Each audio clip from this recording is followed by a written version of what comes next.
Ja, vi har lavet forsøg om frit fald.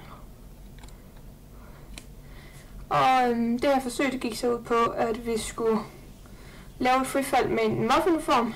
Og til at måle positionen på muffinformen og hastigheden på muffinformen, så brugte vi den her ultralydsmåler, man kan se her.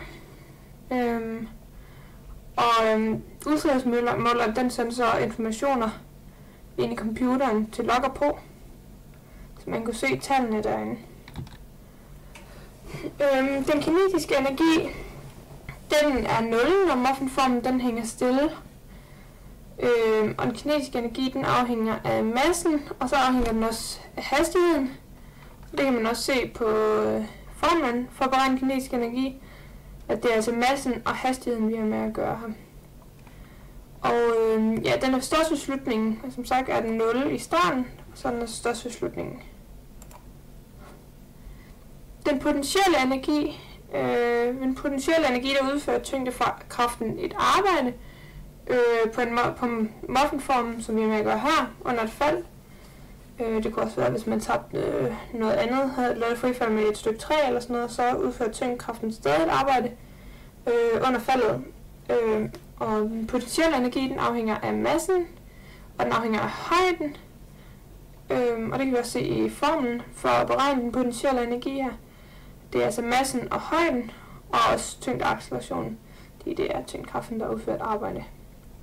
Den er altså størst ved starten, i modsætning til den kinetiske energi. Og den er mindst ved slutningen, også i modsætning til den kinetiske energi. Så har vi den mekaniske energi. Og den mekaniske energi, den er summen af den potentielle og den kinetiske energi. Og i et lukket system, hvor der ikke er nogen ydre faktorer, som går ind og påvirker, så vil den mekaniske energi altså være konstant. Her har vi så min databehandling, og her kan vi se, at den kinetiske energi, den starter på 0, som den kinetiske energi også gerne skulle, og så stiger den lige så stille i takt med, at muffinformen den falder. Og så er den altså højest i det øjeblik, den rammer jorden. Det er lige her omkring et eller andet sted. Der er den kinetiske energi så højest. Så har vi den potentielle her, den blå lille ting. Den gør også, som vi gerne vil have den til, altså den starter med at være højest, og så falder den ellers lige så stille i takt med, at muffinformen den også falder. Og så har vi også den mekaniske energi her, den røde,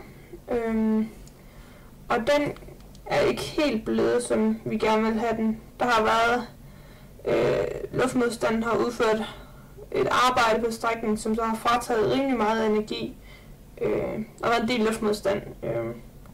Vi også kan se, at den går meget ned, og vi ville gerne have haft, at den var rimelig konstant, men det er den altså ikke, af den årsag, at luftmodstanden påvirker. Ja.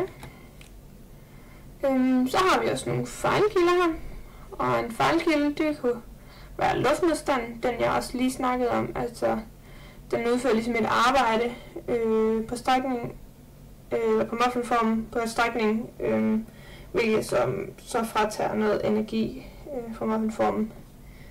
Og det kan også være, at man har kommet til at sætte fingeren ind foran ultralydsmåleren, så tager den mere eller mindre kun tal. Hvis den overhovedet tager nogle tal, så gør den det sådan fra starten og slutningen, så man alle de der tal, der er midt mellem faldet, dem tager den slet ikke med overhovedet. Så det kan man ligesom ikke rigtig bruge til noget. Og det er nogenlunde det samme både ved for kort fald og defekt ultralydsmåler. Det for kort fald, der går det bare så hurtigt, så man slet ikke kan nå at opfange nogen, eller ultralydsmåleren kan ikke nå at opfange nogen værdier.